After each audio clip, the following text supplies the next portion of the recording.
Hello and welcome to my YouTube channel. This is Dramani Online Mathematics. Please do well to subscribe and share it to your colleagues. Today we are going to look at what a surd is. Surd, S-U-R-D. Okay, and let's look at this definition. A surd is defined as the root of a number that cannot be reduced to a whole number. Is that okay? Good. So you are saying that a surd is defined as a root of a number that cannot be reduced to a whole number. Is that okay? So if that is the case, if I have square root of 4, you cannot consider this as a surd because this can be reduced to what? A whole number. So this one will give us 2. If I have square root of 16, it cannot be considered as a surd because this can be reduced to a whole number, which is 4. So square root of perfect numbers or perfect square numbers cannot be considered as what? Surd. Is that okay? Good. Now, so let's look at examples of them. So we can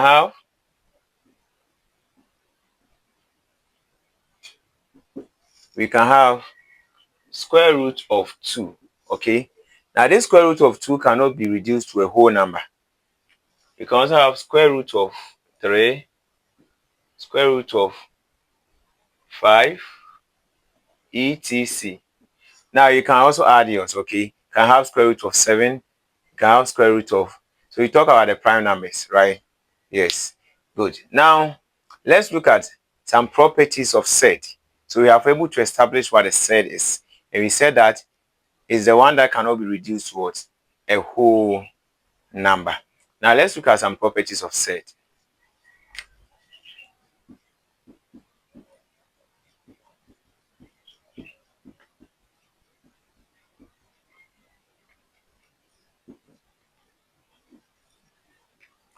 All right, so now let's look at properties of surd. The first property is this. Let's say square root of a, where the a is not a perfect square number, multiplying by the same square root of a. When you have something like this, then it's like when I have 2 times 2, the answer becomes 2 squared, okay? No, 2 squared will give you what? 4. Now, the same thing applies to this.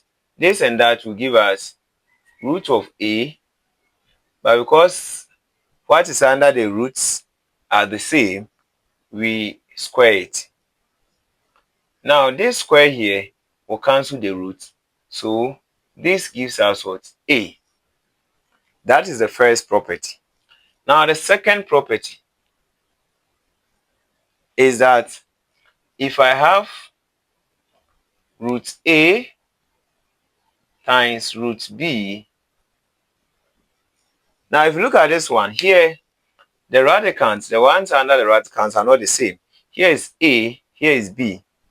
When it happens like that, you don't solve it as we did the first one, but here we are going to write big roots and multiply them here. So we have A times B, and which will give us AB.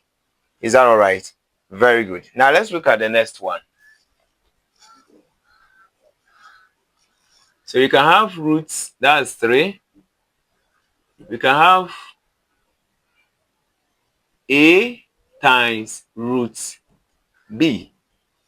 So A times root B. Now, here the A is not under a root, but this is under a root. So what we are going to do is that this A here cannot enter the root. Is that okay? So we simply write it as it is. So A root B. You can also have next one. A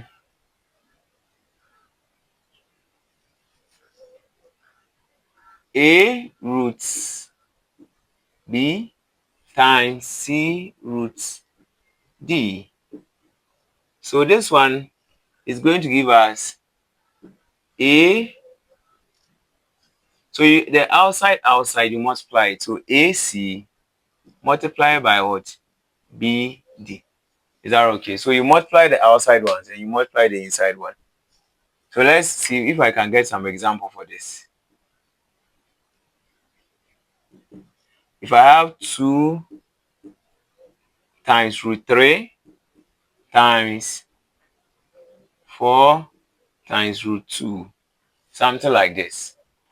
Now this one, I'll multiply this 2 by this 4, which will give me 8. Then square root of 3 times 2, which will give me what? 6. So this is what I'm trying to say.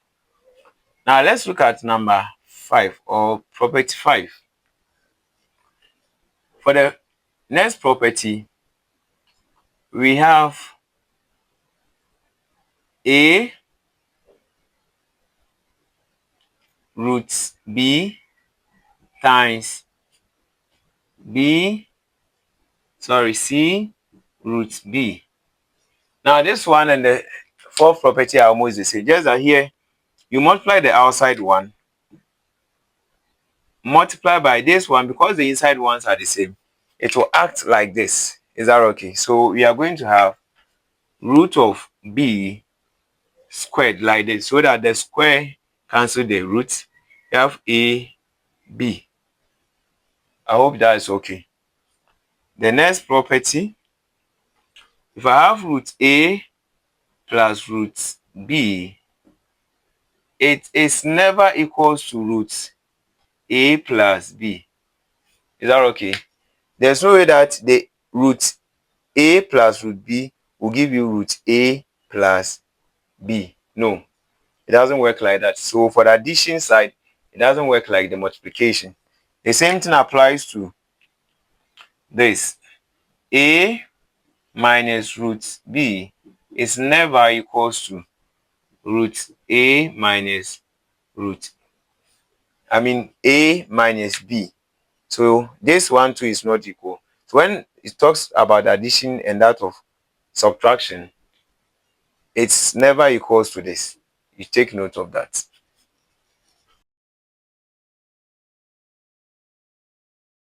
Move to next property 8. Okay, so if I have root A over root B, something like this, the property is saying that we should write it as A over what? B. Is that okay? So example is, if I have root of 8 over root of 2, then I should have it as 8 over 2, which will give us root of what? 4, and which will give us what? 2. Is that okay? So this is not a set, because it's giving us a whole number. So these are the properties that we are going to use. So please study it well and let it stick. Is that okay? So that when we start using it, you won't find yourself wanting. Thank you very much.